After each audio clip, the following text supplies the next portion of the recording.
औज़ुबिल्लाहिमिनश्शैतानिर्रजीम बिस्मिल्लाहिर्रहमानिर्रहीम। प्रोग्राम है खबर के साथ और मैं हूं आपके साथ आपका मेज़बान मोहम्मद अली। नाज़रीन, नैब ऑर्डिनेंस के मामलात के ऊपर एक बार फिर शोर शराबा है। एक बार फिर अगर मैं बात करूं कि मुल्क में नई तोसी होने जा रही है, नई मुद्दत में तोसी होनी जा रही है और इसी तमाम तर सूरत हाल के ऊपर एक अजीब मुल्क में शोर होगा पाया जाता है। इससे कबल भी एक इदारे के सरबरा के हवाले से यह मामला देखने में आया था कि जी कानून में तरमीम कर दी गई उस एक ओहदे के लिए, उस मामले को लेकर उस तमाम तर सूरत हाल के अंदर देखा गया कि एक नया कानून बनाया गया। उस पर इंप्लीमेंट करते हुए उस जो है वो सरबरा को तोसी दे दी गई और अब ये चेयरमैन नैब के मामले पर देखने में आ रहा है। जस्टिस रिटायर्ड जावेद इकबाल साहब के हवाले से आपको मैं बताता चलूं कि जी उनको 3 साल की तोसी देने के अहकामात जारी किए जा सकते हैं। ये मैं आपको वाज़ेह करता चलूं कि जी बैरिस्टर फरूख नसीम साहब जो कि वफाकी वजीर कानून हैं, उनकी जानिब से वाज़ेह किया गया है कि ये नैब ऑर्डिनेंस कल वजीर आजम इमरान अहमद खान नियाजी साहब के सामने पेश किया जाएगा और फिर देखा जाएगा कि उस पर मौजूदा प्राइम मिनिस्टर कलम चलाते हैं या नहीं। इसी पर मजीद बात करेंगे। हमारे साथ मौजूद हैं साबिक डिप्टी प्रोसिक्यूटर हैं नेशनल अकाउंटेबिलिटी ब्यूरो के राजा आमिर अब्बास साहब मेरे साथ मौजूद हैं। बहुत शुक्रिया राजा साहब, आपने अपना कीमती वक्त इनायत किया। राजा साहब बताइएगा सर, ऐसी भी क्या कारकर्दगी कि एक ही अफसर को दोबारा तैनात करने की बातें की जा रही हैं या उसकी मुद्दत में तोसी की बातें की जा रही हैं, क्या कारकर्दगी इतनी इत्मीनान बख्श है? देखिए, अभी हमें पता नहीं है कि ये जो मसवदा आ रहा है ऑर्डिनेंस का, इसमें सिर्फ चेयरमैन नैब को एक्सटेंशन दी जा रही है या उसको अपॉइंटमेंट का जो तरीकाकार है उसे भी चेंज किया जा रहा है। अगर तो ऑर्डिनेंस के जरिए इसको कुछ वक्त के लिए एक्सटेंशन दी जाती है और साथ जो फ्रेश अपॉइंटमेंट का तरीकाकार है उसे बदल दिया जाता है और शहबाज शरीफ जो कि खुद मुल्जिम है, उन पे करोड़ों रुपए के, ना सिर्फ उन पे, उनकी पूरी फैमिली पे, उनके भाई साहब कॉन्विक्ट हैं, इन पे केसेस हैं, तो इस चीज को मद्देनजर रखते हुए अगर वो कोई अमेंडमेंट लाते हैं कि लीडर ऑफ द अपोजिशन से कंसल्टेशन की जगह रिप्लेस करके चीफ जस्टिस साहब को या किसी और को ले आते हैं, फिर तो बात समझ में आती है कि ये इसलिए हो रहा है कि कानून साजी करना चाह रहे हैं और फिलफौर चूंकि बिल नहीं ला पा रहे तो उन्होंने ऑर्डिनेंस ले आए हैं और इसके बाद इस ऑर्डिनेंस को उनको चाहिए कि वो पार्लियामेंट में इसको टेबल करें और पार्लियामेंट अगर अप्रूव कर देती है कानून साजी को फिर तो दुरुस्त है। लेकिन अगर सिर्फ जावेद इकबाल साहब को एक्सटेंशन दे देते हैं और कोई कानून साजी मजीद नहीं करते तो फिर तो ये एक पर्सन स्पेसिफिक कानून हो जाएगा, वो सिर्फ जावेद इकबाल साहब के लिए आया होगा, जिसको मैं समझता हूँ कि अगर किया गया तो सुप्रीम कोर्ट इसको नल एंड वॉइड करार दे सकती है। अच्छा राजा साहब, एक बात यहां पर यही है कि देखें, चले ठीक है एक ही अफसर को दोबारा तैनात कर देना, मैं अपना सवाल दोहराऊंगा सर, आपको नहीं लगता हुकूमत की जानिब से ऑपोजिशन को खेलने के लिए ये बॉल्स डाली जा रही हैं कि जी अब देखो ये भी कर लिया, अब इस पर सियासत कर लो? देखिए, बात तो ये है कि आप कंक्लूजन पे जंप कर गए हैं। पहले मुसव्वदा देख लीजिए कि एक अफसर को अगर कुछ मुद्दत के लिए कि जब तक कानून साजी ना हो जाए जी अगर तब लगाया जा रहा है तो ये कोई ऐसी बात नहीं है। लेकिन अगर एक ही अफसर को 4 साल की एक्सटेंशन दे दी जाए और तरीकेकार वही पुराना रखा गया तो इसका मतलब है कि जो नैब के कानून में नॉन एक्सटेंडेबल का वर्ड था वो इसीलिए था कि आप किसी शख्स को ये दे के कोई ऐसा काम या ऐसा केसेस ना खुलवा लें या बंद करवा लें कि जिसमें आप कहें कि आप ये कर दीजिए और 4 साल की हम आपको एक्सटेंशन दे देंगे। तो ये वो तमाम चीजें हैं कि जो अभी कल तक गालिबन ऑर्डिनेंस सामने आ जाएगा तो उसको पढ़ने के बाद ही हम किसी खातिर खा नतीजे पे आ सकते हैं। अच्छा राजा साहब, यहां पर यह सवाल भी पैदा होता है कि कानून में इसकी गुंजाइश कितनी है, क्योंकि इससे कबल भी देखा गया था कि ऑपोजिशन की मशावरत से ही चेयरमैन नैब को लगाया जाता है। इससे पहले खुर्शीद शाह साहब ने जो है, जब वो ऑपोजिशन लीडर थे, उन्होंने अपनी सारी सिफारिशात रखी थी। कैसे पॉसिबल हो पाएगा सर कि जी शहबाज शरीफ साहब की मशावरत के बगैर ये मामला किसी और के सुपुर्द कर दिया जाए? कानून में इसकी गुंजाइश मौजूद है? देखिए, कानून क्या चीज होता है? कानून होता है कि जो पार्लियामेंट वाजे करती है और पार्लियामेंट बनाती है। इससे पहले भी चेयरमैन नैब का जो अपॉइंटमेंट का तरीकाकार था वो शुरू में the president in consultation with the chief justice chairman NAB appoint करते थे, फिर पार्लियामेंट में ने उसको चेंज कर दिया, लीडर ऑफ द हाउस और अपोजिशन को इख्तियार दे दिया। अब भी अगर तो कानून चेंज हो जाता है फिर तो कोई प्रॉब्लम नहीं है, लेकिन अगर कानून यही रहता है और सिंपल एक्सटेंशन दी जाएगी तो मैं दोहरा रहा हूं कि फिर ये चैलेंज होगा और ये सस्टेन नहीं कर सकेगा। अच्छा राजा साहब, ये भी बताइएगा सर, क्योंकि एक बात मुसलसल देखने में आ रही है मौजूदा हुकूमत के अंदर कि जी कानून साजी कर दी जाती है किसी को एक्सटेंशन देने के लिए, क्योंकि इससे कबल आर्मी चीफ साहब के मामले के ऊपर ये मामला देखने में आया जिसके ऊपर काफी शोर होगा था, और अब ये मामला, मतलब आपको लगता है सर इतने हसास मामले के ऊपर हुकूमत को इतना बड़ा स्टेप लेना चाहिए, या इतना जो है वो रिस्की स्टेप लेना चाहिए? देखिए, रिस्की स्टेप नहीं है, आप बात को फॉलो कीजिए कि अगर हुकूमत या पार्लियामेंट वाकई ही ये समझते हैं कि एक ऐसा शख्स जिसकी पूरी फैमिली और उसके अपने ऊपर इतने ज्यादा इल्जामात हैं, जमानत पे है और उसके बच्चे जो उनसे हैं मफरूर हैं, तो ऐसे शख्स को अगर हुकूमत हटाना चाहती है तो आईन पाकिस्तान ने पार्लियामेंट को ये इख्तियार दिया हुआ है कि वो किसी भी तरह की कानून साजी कर सकते हैं। हाँ, वो आइन के खिलाफ ना हो, इस्लामिक आइडियोलॉजी के खिलाफ ना हो, फंडामेंटल राइट्स के खिलाफ ना हो, और उसके अलावा कानून साजी करना तो पार्लियामेंट का काम है। तो अगर वो रिमूव करते हैं शहबाज शरीफ साहब को, तो इसको पार्लियामेंट के जरिए, एक बिल के जरिए, एक एक्ट के जरिए, तो फिर मैं समझता हूं कि ये चैलेंज भी नहीं होगा और ये फाइनलिटी अटेन कर जाएगा। अच्छा राजा साहब, इसमें इस तमाम तर सूरत हाल के अंदर चलें, ठीक है, ऑपोजिशन का मौकिफ भी शामिल करते हैं। साबिक वजीर आजम हैं शाहिद खाकान अब्बासी साहब, उन्होंने स्टेटमेंट दिया है कि अगर ये तौसी जबरन की गई तो ये गैर कानूनी है और इस तमाम तर सूरत हाल के अंदर कानून में गुंजाइश नहीं है। सर इतना बड़ा, मतलब इतना बड़ा लीडर और वो इस तरह का स्टेटमेंट दे दे तो सर कहीं ना कहीं उसको कंसीडर करना चाहिए। देखिए, इतना बड़ा लीडर तो वही है कि जिसने इस चेयरमैन को लगाया था, जिसके अपने ऊपर बहुत केसेस हैं, करोड़ों रुपए की करप्शन के केसेस हैं, और इतने बड़े लीडर्स आपके इल्म में होना चाहिए कि इससे पहले प्रोसिक्यूटर जनरल जो उनसे थे, उनकी भी 3 साल की मुद्दत होती है, उन्हें भी एक ऑर्डिनेंस के जरिए एक्सटेंड किया, इन्हें भी अगर किया जाता है तो फिर इनको टीवी पे आके या ऑप्टिक्स करके या प्रेसेस दे के ये बात नहीं करनी चाहिए, बल्कि फौरन से पेशतर इनको इसको चैलेंज कर देना चाहिए और जाएं सुप्रीम कोर्ट में कि जनाब ये जो तरीकाकार हुकूमत ने वाज़ेह किया है ये ऑर्डिनेंस गलत है, और इससे पहले जो प्रोसिक्यूटर जनरल को लगाया हुआ है वो भी गलत है। खाली टीवी पे आके अगर बात करेंगे तो अवाम में यही जाएगा कि ये असल में सारे चाहते हैं कि जावेद इकबाल ही रहे और खाली ऑप्टिक्स करते हैं। अच्छा राजा साहब, यहाँ पर ये भी बताइएगा कि चलें ठीक है, बतौर चेयरमैन आपने भी इनकी कारकर्दगी देखी है, मैंने भी देखी है, बतौर सर कानूनदान बताइएगा कि जावेद इकबाल साहब की कारकर्दगी इतनी तसल्ली बख्श या इतनी इत्मीनान बख्श है कि उनको एक्सटेंशन देनी चाहिए? देखिए, एक्सटेंशन की जो बात है, जो कारकर्दगी की बात है, तो हमने देखा कि सुप्रीम कोर्ट ऑफ पाकिस्तान के मुख्तलिफ चीफ जस्टिस साहिबान ने और जजेस ने बारहा नैब की सरजनिश की। अब नैब में प्रॉब्लम खाली चेयरमैन का नहीं है, नैब में रिस्ट्रक्चरिंग की बात है। नैब में ऐसे लोग बैठे हुए हैं जो पिछले सियासी दौर की भर्तियां हैं। अब सियासी दौर जो लोग लगाए जाते हैं तो वो फिर कानून से हट के उन लोगों को फैसिलिटेट करते हैं कि जैसे कमर जमान चौधरी पहले चेयरमैन लगाया गया था, और लोग हैं इसमें कि जो कि लगाने वाली मुख्तलिफ सियासी पार्टियों को या अफराद को फैसिलिटेट करते हैं। तो ये वो तमाम चीजें हैं कि शायद गालिबन जावेद साहब को चाहिए था कि वो नैब में से ऐसे लोगों को ढूंढते और फिर उनको साइड पे करते, लेकिन अनफॉर्चुनेटली जो नैब की रीस्ट्रक्चरिंग है वो नहीं हो पाई। अच्छा राजा साहब, ये भी बताएं कि जी जावेद इकबाल साहब ने जितने बड़े बड़े जो है वो स्टेटमेंट्स दिए हैं कि जी पैसे रिकवर किए गए हैं, प्ली बार्गिन के जरिए काफी लोग जो हैं वो पैसे दे देकर बाहर आ गए, सर इस सूरत हाल के अंदर आप कैसे देखते हैं कि जावेद इकबाल साहब की पॉलिसीज दुरुस्त थी नैब के अंदर?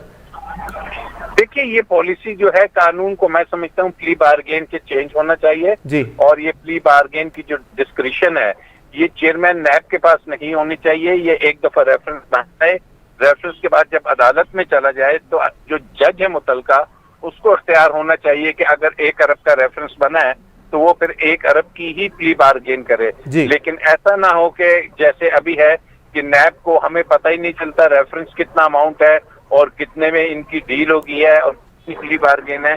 ये चीजें करने की हैं, लेकिन ये करना किसने है?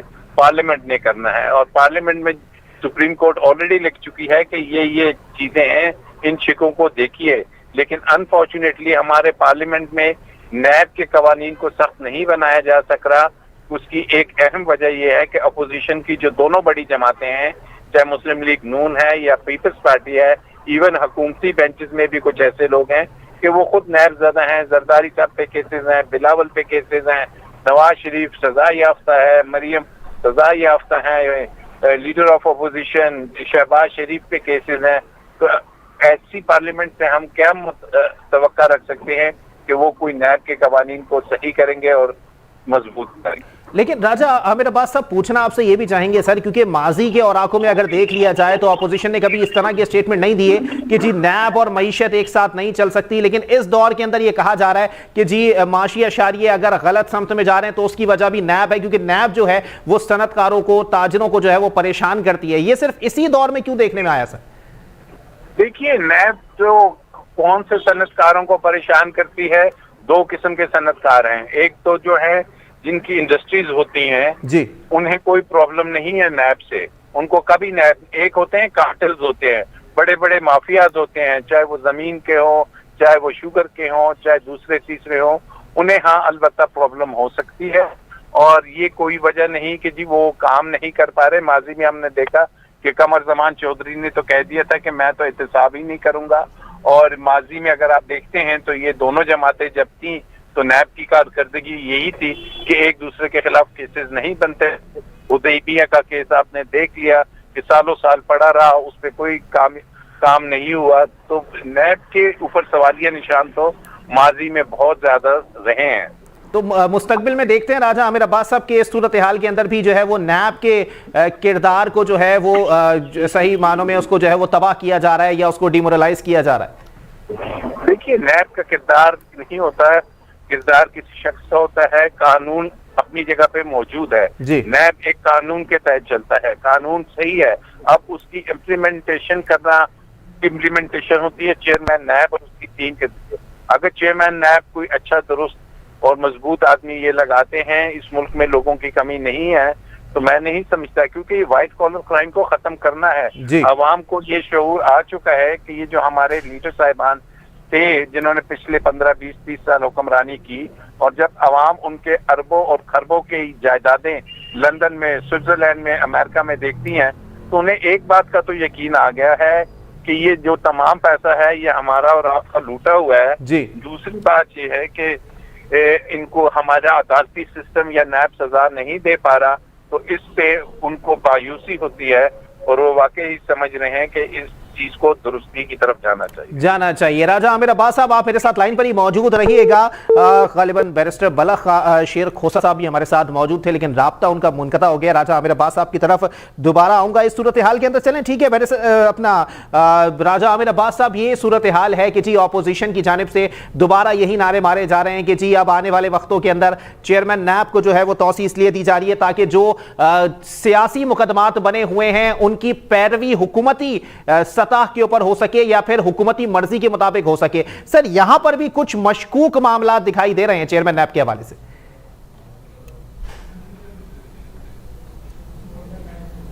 गालिबन राब्ता हमारा मुनक़ता हो गया। राजा आमिर अब्बास साहब, आपको मेरी आवाज आ रही है राजा साहब?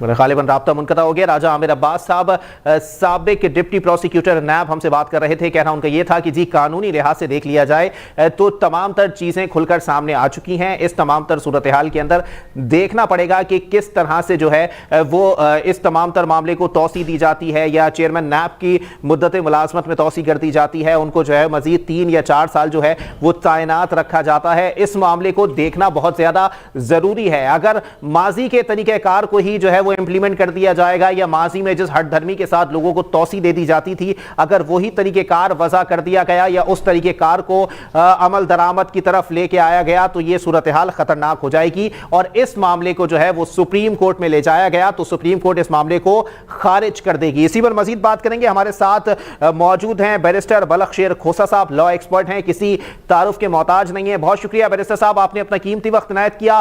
बैरिस्टर साहब, बताइएगा सर, इस तमाम तर सूरत हाल के अंदर जहां नैब का किरदार या फिर नैब का जो तरीकेकार है उसको मशकूक करार दिया जा रहा है, चेयरमैन नैब को तौसी देने के लिए इतना रिस्की स्टेटमेंट या इतना रिस्की स्टेप मौजूदा हुकूमत ले सकती है? बिस्मिल्लाहिर्रहमानिर्रहीम। मोहम्मद अली, सबसे पहले तो पूरी कौम को मैं सलाम पेश करता हूँ और आपके चैनल्स को सलाम पेश करता हूँ जिसने ये बड़ा ही एक क्रूशियल टाइम पे एक ऐसा इशू इसको पिन पॉइंट किया है कि जो कि मुझे तो समझ नहीं आती हम तो अपने आप को अभी भी 23 साल की वकालत की रियासत के बाद और अपनी फैमिली की 80 साल की रियासत के बाद अपने आप को तालिब इल्म समझते हैं कानून का। मैं तो सिर्फ कौम के लिए आपके तवासुत से, चैनल की तवासुत से सिर्फ 2 लाइनें पढ़ दूंगा। 6B जो है नैब क्या कहता है जी। वो कहता है there shall be a chairman NAB to be appointed by the president in consultation with the leader of the house and leader of the opposition in the National Assembly. ये बड़ा इंपॉर्टेंट है, ये कौन सुने, for a non extendable period of 4 years। तो meaning there के extension का वजूद ही नहीं है जी। जो भी चेयरमैन नैब अपॉइंट होगा, ये article, it is in share violation of the constitution of Islamic Republic of Pakistan. Article 4 hit करता है इस पे और आपका आर्टिकल 25 हिट करता है इस पे। तो मेरा ख्याल है कि ये पता नहीं ये कौन से जो इनके पास मंत्र तंत्री बैठे हुए हैं जो कानून की इंटरप्रिटेशन को भी नहीं पढ़ सकते और समझ भी नहीं सकते। तो मैं ये समझता हूँ, बल्कि मेरा यकीन है ये पढ़ने के बाद और अवाम और कौम को सुनाने के बाद, कि ये एक्सटेंशन नहीं हो सकती। ये इसको अनकॉन्स्टिट्यूशनल, सुप्रीम कोर्ट में अगर पिटिशन जाएगी तो सुप्रीम कोर्ट ऑफ पाकिस्तान एक जीता जागता जिंदा इदारा है, बाइस इदारा नहीं है जी। वो इसको हर हाल में अनकॉन्स्टिट्यूशनल करार देगा। इनको ये चाहिए था कि अकल के नाखून ले, अगर एक शख्स को एक्सटेंशन देनी थी उससे पहले रिजाइन ले लेते, फिर एक्सटेंड कर देते और या फिर उसकी न्यू अपॉइंटमेंट कर देते लीडर ऑफ द ऑपोजिशन को एतमाद में लेते हुए। ये जो इन्होंने किया है इससे साफ नजर आ रहा है कि ये मखसूस का इलेक्शन जो आ रहे हैं अगले, मखसूस लोगों को टारगेट करने के लिए दोबारा उसी चेयरमैन नैब को ही यूज करना चाहते हैं। लेकिन एक बात समझ नहीं आती खोसा साहब के इस वक्त जो सूरत हाल दिख रही है, जनाबे वाला वजीर कानून भी एक पढ़ा लिखा शख्स बैठाया गया है, लेकिन उसके बावजूद भी इस किस्म के कानून पर इंप्लीमेंट कराया जा रहा है। समझ नहीं आती सूरत हाल किस तरफ जा रही है सर। क्या मतलब बैरिस्टर फरोख नसीम साहब भी इस मामले को नहीं देख पा रहे? मेरा ख्याल है मैं अपनी डिग्री पहले पेश करता हूँ, उसको भी चेक किया जाए, फिर उनकी डिग्री को भी चेक किया जाए जी। इससे ज्यादा मैं कुछ नहीं कह सकता कि एक वो पढ़े लिखे कानूनदान आदमी है और वजारत कानून का कलमदान उनके सुपुर्द किया गया है कि जो कि पाकिस्तान की सबसे इंटरनल तौर पे बात करूंगा कि सबसे इम्पोर्टेंट मिनिस्ट्रीज में से मिनिस्ट्रीज होती है। अब आप ये अंदाजा लगा लें कि जिस किस्म के वो हैं उसी किस्म के लॉ ऑफिसर भी इन्होंने आगे लगाए हुए, अपॉइंट किए हुए हैं। लेकिन बैरिस्टर साहब एक कम से कम उनके कॉन्फिडेंस या उनकी कारकर्दगी की इस मायने में तो तारीफ करें कि जिसको एक्सटेंशन दिलाना चाहते हैं वो दिला जाते हैं, चाहे किसी भी तरह से दिलाएं। ये मैं बात देता हूँ कि जिसको एक्सटेंशन दिलवानी होती है वो दिलवा जाते हैं। ये इसमें मेरी कोई दूसरी राय नहीं है। तो बैरिस्टर साहब बताइएगा सर, फिर कानूनी मुहर्रिकात कहां चले गए सर इस तमाम तर मामले के अंदर? मतलब एक चेयरमैन नैब के ऊपर जो है वो हुकूमत खड़ी हो जाए, या फिर साबिक आर्मी चीफ के ऊपर जो है, इससे कबल जो मामला आया था आर्मी चीफ के ऊपर हुकूमत खड़ी हुई थी, कानून साजी हुई थी, एक्सटेंशन मिला था, इस पर कानून साजी हुई नहीं है और ऑर्डिनेंस की मंजूरी दे दी जाए, ये बात समझ से बालातर है सर। देखिए, मैं समझता हूँ कि उस वक्त भी सुप्रीम कोर्ट ऑफ पाकिस्तान वो डाउन कर गई थी जो उसको नहीं करना चाहिए था जी। जब तक मैं आपको बताऊं कि पाकिस्तान के इदारे तब तक मजबूत नहीं हो सकते जब तक एक मुदाखलत दो आइनों की आपस में नहीं होगी। मैं तो अक्सर कहता हूँ पाकिस्तान में 3 आइन है। एक आइन है आइने गरीब पाकिस्तान, एक आइने अमीर पाकिस्तान, एक आइने अफवाज पाकिस्तान। यहाँ तो अफवाज पाकिस्तान का आइन राज कर दे पूरी कौम पे, शायद ये डिसिप्लिन हो जाए। अगर ये नहीं कर सकते तो दूसरे आइन को खुदा का वास्ता प्रिवेल करने दें, उसको जीने दें। उस आइन के तहत ये एक्सटेंशन नहीं हो सकती जब तक पार्लियामान से 2/3 मेजॉरिटी लेकर उसकी अमेंडमेंट नहीं करते। अच्छा, एक और डिलेमा बदकिस्मती है कि आपके नाब के कोई रूल्स नहीं है, आपके नाब पूरे के कोई रूल्स नहीं है, ये सारे का सारा एसओपी पे चल रहा है। There is only appointment as set in article 6 and 7 by the president of Pakistan. NAB के चेयरमैन की, डिप्टी चेयरमैन की होती है। उसके अलावा तमाम तर appointment is the description is run through SOP. तो आज तक मुझे नहीं समझ आई कि बाकी कवानीन आपके मौजूद हैं तो इन कवानीन की जरूरत क्या थी। इन कवानीन की सिर्फ इसलिए जरूरत पड़ जाती है जब हुकूमत की आपने बनाने के लिए हुकूमत चलाने के लिए और हुकूमत को ना गिराने के लिए मेरा ख्याल है इस किस्म के हथकंडे हमें नहीं इस्तेमाल करने चाहिए। लेकिन बैरिस्टर साहब, अगर इस तमाम तर सूरत हाल के ऊपर देखा जाए, पहले दिन से चले आ जाते हैं, जब से नैब बनी है, जब से नैब का कयाम जो है वो अमल में आया है, तब से आ जाते हैं, ये दौर सबसे खराब रहा नैब के लिए, क्योंकि इस दौर के अंदर जितनी सर्जरी सुप्रीम कोर्ट की जानिब से नैब के प्रोसिक्यूटर्स की या नैब के अफसरान की गई है, नैब की तारीख में कभी नहीं हुई सर। आप देखें ना, बिटकॉइन वाला जो सैफुर रहमान का केस था जी, the man was in the supreme court of Pakistan and they arrested him जी। तो उसके बाद हम पेश होके सरदार लतीफ खोसर साहब, मेरे वालिद साहब और हम सारे थे, हमने पेश होके उनको जो डिप्टी चेयरमैन नैब थे और जितने प्रोसिक्यूटर सबको पेश करवाया और बेंच नंबर 2 ने उनकी बड़ी सर्जरिश की कि तुमने सुप्रीम कोर्ट से बंदे को कैसे अरेस्ट कर लिया जब वो सरेंडर कर चुका था सुप्रीम कोर्ट ऑफ पाकिस्तान में। तो मेरा ख्याल है कि अब वक्त आ गया है कि अब अदालतों ने ही जो है वो इन कॉन्स्टिट्यूशनल मैटर्स को सेटल डाउन करना है, जहां पर आपकी हुकूमत वक्त इतनी मादर पीदर आजाद हो जाए और वो किसी एक्सटेंट तक भी जाने के लिए तैयार हो, तो मैं नहीं समझता इन हालात में पाकिस्तान तरक्की की तरफ गामजन हो सकता है। अच्छा बैरिस्टर साहब, अभी कुछ देर पहले राजा आमिर अब्बास साहब मेरे साथ लाइन पर थे, साबिक डिप्टी प्रोसिक्यूटर रहे हैं नेशनल अकाउंटेबिलिटी ब्यूरो के। उनका कहना यह था सर कि इस वक्त जो नैब का काम है वो बिल्कुल सही है। अगर देखा जाएगा कि जी नैब ने रिकवरी कितनी की है, या फिर ऑपोजिशन के बयानात को अगर देख लिया जाए, तो ऑपोजिशन के बयानात ये आ रहे हैं कि जी मौजूदा दौर के अंदर मईशत और नैब एक साथ नहीं चल सकती। तो उन्होंने डिसएग्री किया इस बात से और उन्होंने कहा कि मसला खाली उन्हीं लोगों को हो सकता है जो कि टैक्स चोर हो या जिन्होंने आवाम का पैसा लूटा हो। मुत्तफिक है इस बात से? देखिए, बात यह है कि नैब, अगर आप ये कहते हैं कि नैब की, मुझे ये बता दीजिए किस शख्स को सजा हुई है जब से नैब का ऑर्डिनेंस बना? एक बंदा, एक शख्स मुझे बता दिया आप। It is all bargain. NAB वाले भी, मैं इसमें बिल्कुल कोई वो नहीं रखूंगा कि इन्होंने भी इनकी एसेट्स, आप नैब वालों पे नैब की इंक्वायरी करें और देखें इनके एसेट्स कैसे बढ़े हैं, आप इनकी प्रॉपर्टीज देखें, चाचे भतीजे भाइयों के नाम कैसे हैं। तो मेरा ख्याल है अगर नैब के इदारे में अगर शफाफ चलना है तो फिर अपने आप से शुरू करें। और भाई, why not another person can be appointed as chairman NAB? Recovery होना एक अलग चीज है जी। लेकिन ये देखिए, आपने अगर रिकवरी ही करनी थी तो नैब की जरूरत नहीं थी। रिकवरी कोर्स मौजूद है, रिकवरी सेल्स बना देते आप उनकी प्रॉपर्टी जब्त कर देते। अरे भाई, आपने किसको सजा दी है?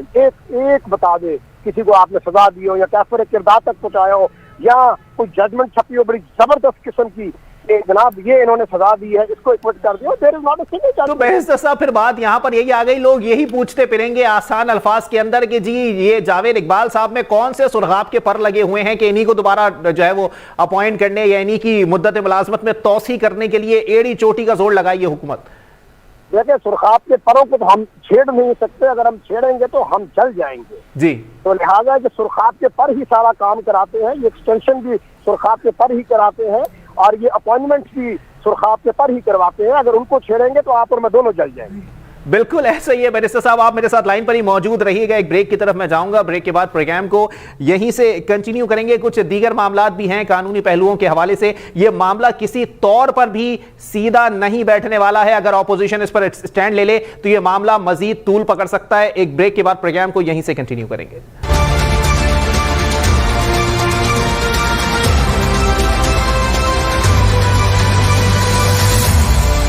नाखून ले और कोई नया बंदा अपॉइंट कर दे कि कौन सी कोई ऐसी कोई चीज उनमें खास है कि दोबारा एक्सटेंड करना है, जो आप कर नहीं सकते जब तक आप पार्लियामान से 2/3 मेजॉरिटी के साथ अमेंडमेंट नहीं कर देते कानून में। लेकिन बैरिस्टर साहब, आपको लगता है कि ऑपोजिशन का यह मौकिफ दुरुस्त है कि जी इसी चेयरमैन नैब की तैनाती के साथ या फिर एक्सटेंशन के साथ जो है वो ऑपोजिशन पर मजीद मुकदमात बनाए जा सकते हैं, या हुकूमत को जो है वो मजीद इससे मदद मिलेगी कि वो ऑपोजिशन को दबाव में रखे? देखिए, अगले इलेक्शन में चेयरमैन नैब का बहुत बड़ा किरदार है जी। अगले इलेक्शन में जो उस वक्त के चीफ जस्टिस पाकिस्तान होंगे उनका बहुत बड़ा किरदार है। तो ये ओहदे बड़े इंपॉर्टेंट हैं जिनको अब आप देखें ना, इसी तरह जिस तरह टारगेट किया गया है ये नैब का किया जा रहा है, काजी फैज ईसा को भी इसी तरह किया जा रहा है क्योंकि he will be the chief justice at that time जब इलेक्शन होने हैं जी। तो ये आप देखें, अब ये आपने इन चीजों को लिंकअप करके देखें कि कैसे चीजों को मैनेज किया जा रहा है बिफोर इलेक्शन, ताकि आवाम को पता ही ना लगे कि अगले इलेक्शन में कौन मेजोरिटी लेकर आ गया है। कुछ को आउट करेंगे नैब के थ्रू, कुछ को जो है ये डिक्लेयर करवा देंगे कि जो नागुम है ये इलेक्शन नहीं लड़ सकते। तो you see this is how they are going to run the system. मेरा ख्याल है अब आवाम को जागना चाहिए, आवाम के जरिए, आपके चैनल्स के जरिए सुप्रीम कोर्ट को भी अब अपने इख्तियारात का इस्तेमाल कानून के दायरे में रहते हुए करना चाहिए और बता देना चाहिए कि ना कोई किसी का राइट छीन सकता है और ना कोई अनकॉन्स्टिट्यूशनल कोई ऑर्डिनेंस इस मुल्क में आ सकता है। तो इसका यही रास्ता है और कोई रास्ता नहीं है। मतलब इन शॉर्ट अगर बैरिस्टर साहब कह भी लिया जाए कि जी मौजूदा ऑपोजिशन लीडर करप्ट हैं, उन्होंने आवाम का पैसा खाया है, या उनका भाई, उनकी बेटी या उनका कोई भी रिश्तेदार जो है वो कन्विक्टेड है, लेकिन कानून में लिखा है ऑपोजिशन लीडर की राय लेना आप लोगों के लिए जरूरी है और मुकद्दम है। Absolutely, absolutely. देखें, we go by the rule of law, जी, we go by the constitution, we go by the law. Even if somebody चोर डाकू जो मर्जी है, देखें उनकी अपीलें चल रही हैं, उनके केसेस चल रहे हैं, they have not gone through the final verdict of the Honorable Supreme Court of Pakistan. So you cannot oust them from a lawful, legitimate right which the Constitution has bestowed upon them. So you have to go through the leader of the opposition.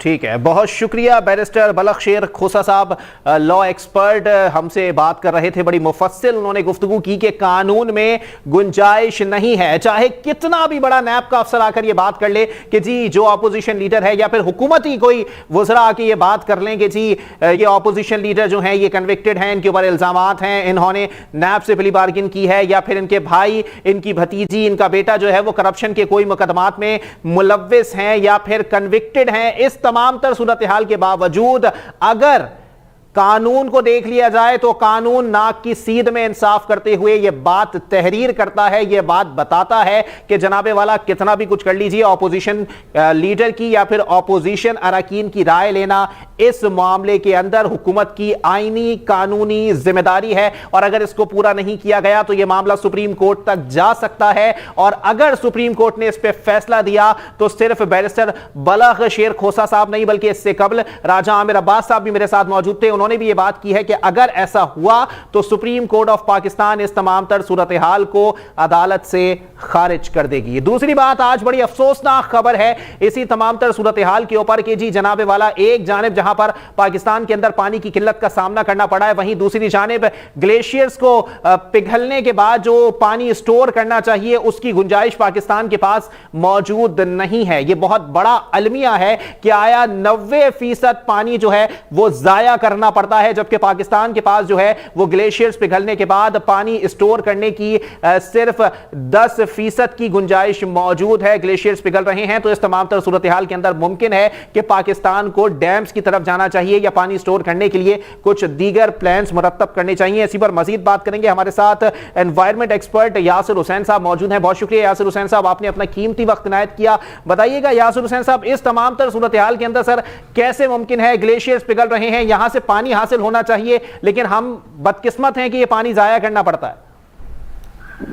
जी जनाब, इसमें असल में दो मुख्तलिफ पहलू हैं। एक ये कि जब हम डैम्स की बात करते थे तो वो 1960 का जमाना था जी। अब जो है बड़े डैम्स को अच्छा नहीं समझा जाता इसलिए कि उसका माहौलियात पे बुरा असर पड़ता है। और जो अब जैसे सिंध है, अब सारे का सारा जो झगड़ा आप देखेंगे कि वो ये हो रहा है कि सिंध वो कह रहा है कि हमें पानी मिल नहीं रहा, और पंजाब ही कह रहा है कि इरसा जो है वो सिंध को ज्यादा पानी दे रहा है। सही। तो इसमें एक तरह की आप समझे कि ये के दरिया में ऊपर कौन है और नीचे कौन है, ये मामला भी यानी मसावी बुनियादों पे जो है पानी तकसीम होना चाहिए। ये इरसा का यानी नज़्म लाइन यही है, एग्जैक्टली उसका एम जो है वो यही है। तो ये कुछ चीजें हमें दोहरानी है। तो अगर हम सिर्फ फिगर्स पे जाएंगे ना तो वो एक उलझाव है। सही जी। तो यासिर हुसैन साहब, क्या लगता है सर, अगर यही इसी तरह से जो है वो होता रहा कि जी 90% पानी स्टोर करने की हमारे पास जगह नहीं है, 10% पानी स्टोर करने की जगह है, तो सर ये पानी जाया हो रहा है और 2025 तक जो है वो पानी की किल्लत जिन जिन ममालिक में है, पाकिस्तान का नाम भी उसमें शामिल हो जाएगा। जी देखिए, सबसे ज्यादा हमारे यहाँ जो पानी इस्तेमाल होता है वो एग्रीकल्चर में है जी। तो एग्रीकल्चर में हम कुछ और स्टेप्स ले सकते हैं। मिसाल के तौर पे छोटी जगहों पे बड़े डैम्स की जगह छोटे डैम्स बना के उनमें स्टोर किया जा सकता है। लेकिन होता क्या है कि जो शाख के ऊपर बैठे हुए लोग वो पानी ज्यादा इस्तेमाल कर जाते हैं बनिस्बत उनके के जो शाख पे नीचे हैं, और तो उनके लिए रेगुलेशन की जरूरत है कि वो कौन सी फसलें, यानी कि गन्ना और चावल जैसे है उसमें पानी ज्यादा इस्तेमाल किया जाता है तो उसमें पैसे भी ज्यादा मिलते हैं, तो उसमें कुछ रेगुलेशन की जरूरत है कि पानी को कैसे डिस्ट्रीब्यूट किया जाए। दूसरी तरफ ये कि यानी वो क्रॉप्स उगाई जाए जिनमें के पानी कम इस्तेमाल हो। दूसरी तरफ अगर आप शहर का देखें कि बिल्कुल एंड पे जो है ना, कराची अगर आप ले लें तो कराची में ऐसे इलाके हैं जहाँ पे के हफ्ते में एक दफा पानी आता है जी। तो आप इमेजिन कर सकते हैं जहाँ इतने सारे लोग हों तो क्या शोर मच रहा होगा वहाँ पे। तो उसके लिए तरीका ये है कि पानी को रिसाइकिल करना जरूरी है, यानी कि जो शहर में साफ पानी एक दफा इस्तेमाल हो गया है जी। उसको बजाय इसके कि वो समंदर में चला जाए, आप उसको रिसाइकिल करके दोबारा इस्तेमाल करें। तो एफिशिएंसी, वाटर एफिशिएंसी की तरफ जाना भी बहुत जरूरी है। लेकिन यासिर हुसैन साहब, यहां पर देखें, मैं एक बात और करता चलूं कि FRA रिसर्च सेंटर, अमेरिका का एक बहुत बड़ा रिसर्च सेंटर है सर, उसकी रिपोर्ट सामने आई है कि पाकिस्तान जो है वो पूरी दुनिया में पानी का जखीरा रखने वाला दूसरा बड़ा मुल्क है। सर, अगर पाकिस्तान दूसरा बड़ा मुल्क है और फिर भी इस मुल्क के अंदर पानी पे झगड़े हों, पानी पर फसाद हो और पानी की डिस्ट्रीब्यूशन स्ट्रांग ना हो, पानी की स्टोरेज स्ट्रांग ना हो, तो सर फिर किसके दरवाजे पे जाके अपना मत्था फोड़ लिया जाए? जी देखिए, ये वाकई आप सही कह रहे हैं कि ये बदकिस्मती है कि पाकिस्तान में इंडस, यानी जिसका ओरिजिनल नाम सिंधु है जी, सिंधु जैसा दरिया मौजूद है जो कि हिमालय से और यहाँ सिंध डेल्टा कराची के बिल्कुल साथ, आप समझिए कि यहाँ पे आके वो गिरता है जी। और यानी आप समझिए कि ये इंडस वैली सिविलाइजेशन इस दरिया पे कायम है। सही। ये बहुत ही स्पेशल दरिया है ये, जिसमें कि पाकिस्तान बना है। अच्छा, तो इसकी हमें ये भी पूछना चाहिए कि ये दरिया जो है इसकी अपनी सेहत कैसी है, यानी हमें दरिया का भी ख्याल रखना है जी। अब क्लाइमेट चेंज की वजह से क्या हुआ है, ग्लोबल वार्मिंग की वजह से, कि कभी जो है वो ग्लेशियर ज्यादा पिघलते हैं तो पानी ज्यादा हो जाता है जी। अब प्रॉब्लम हो जाती है कि ये पानी को रखें कहाँ, हमारे पास कैपेसिटी नहीं है जैसे आप कह रहे हैं। और दूसरी तरफ ये हो जाता है कि जैसे कि पहले पिछले साल में था, पानी इतना कम हो गया था कि आपस में सूबों के झगड़े बढ़ गए जी। कोई कहता था कि ये पानी इस तरह से डिवाइड होना चाहिए, कोई कहता था कि नहीं वो उन्होंने पानी ज्यादा ले लिया। तो इसमें क्लाइमेट चेंज का बहुत बड़ा एक जुज है जिसको कि हम इग्नोर कर रहे हैं। तो इर्सा जिस तरह से पानी डिस्ट्रीब्यूट करता है और वापदा जिस तरह से उसकी प्लानिंग करता है, उसमें बहुत रिवीजन की जरूरत है। लेकिन यासिर हुसैन साहब, आपको नहीं लगता सर इस तमाम तर पानी को स्टोर करने के लिए या फिर इस मामले को जो है वो कंट्रोल करने के लिए कोई पॉलिसी होनी चाहिए जो कि पाकिस्तान में पानी, बिजली और इन दीगर मामलात के ऊपर कभी देखने में नहीं आई तारीख की?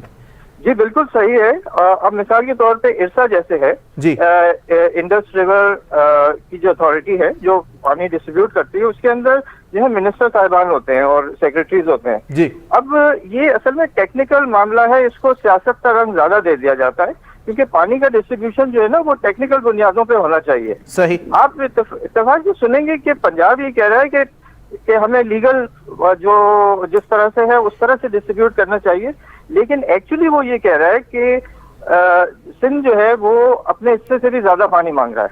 सही। ये हकीकत नहीं है। अच्छा यासिर हुसैन साहब, आपको क्या लगता है सर, क्योंकि मौजूदा हुकूमत जो है वो बड़े पैमाने पर डैम्स बनाने की बातें कर रही है, दयामिर भाषा डैम के लिए भी काफी फंड इकट्ठा हुआ है और कहते हैं मैंने देखा नहीं है बाखुदा अपनी आंखों से, बल्कि किसी ने भी नहीं देखा अपनी आंखों से, कि उन डैम्स के ऊपर जो है वो काम शुरू हो चुका है। सर, लगता है इन डैम्स के बन जाने के बाद जो है वो सूरत हाल कुछ कंट्रोल में आएगी और ये जो पानी यहां से आ रहा है या फिर भारत हमारे दरियाओं में जो पानी छोड़ रहा है जिससे हमें सैलाबी सूरत हाल का सामना रहता है, वो पानी स्टोर हो सकेगा?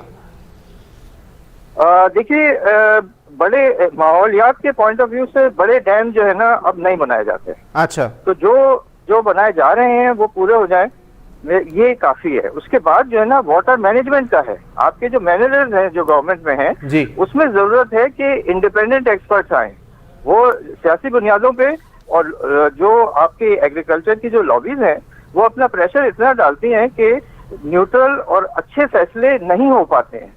सही, ठीक है, बहुत शुक्रिया यासिर हुसैन साहब, माहिर माहौलियात हमारे साथ मौजूद थे। बड़ा मुफस्सिल तज्जिया दे रहे थे कि जो फैसले हमारे यहाँ होने चाहिए वो फैसले नहीं हो पा रहे हैं। ये सूरत हाल पाकिस्तान के अंदर काफ़ी तशवीशनाक हद तक फैल चुकी है कि अगर ग्लेशियर्स पिघलेंगे, पानी ज़्यादा आएगा तो उसको स्टोर करने के लिए पाकिस्तान के पास जगह मौजूद नहीं है। ये बहुत बड़ा अलमिया है कि जी जहाँ पर हमें 100% पानी जो है वो स्टोर करना है, वहाँ हम सिर्फ 10% पानी स्टोर कर पाते हैं। दूसरी जानिब जब भारत चाहता है हमारा पानी रोक लेता है, जब चाहता है हमारे दरियाओं में पानी छोड़ देता है। अगर डैम्स की तामीर हो जाए या फिर वाटर पॉलिसी के हवाले से पानी को स्टोर करने के लिए कोई स्मार्ट पॉलिसी अपनाई जाए तो शायद आने वाले वक्तों के अंदर भारत की ये ओछी हरकतें भी खत्म हो सकती हैं और हमारे ग्लेशियर्स पिघलने के बाद जो पानी इकट्ठा होता है वो भी आवाम के इस्तेमाल में लाया जा सकता है। यहां पर जहां जहां सूबों के अंदर पानी की किल्लत पाई जाती है उन तमाम तर सूबों के अंदर पानी की किल्लत को खत्म किया जा सकता है, सूबों की शिकायत को दूर किया जा सकता है। लेकिन अब तक हमारा सबसे बड़ा अलमिया यही है कि इस पर पॉलिसी मुरत्तब नहीं हुई है। इसी के साथ अपने मेजबान मोहम्मद अली को दीजिए इजाजत। सेहत ने साथ दिया और जिंदगी ने वफा की, तो फिर मुलाकात होगी। अल्लाह हाफिज।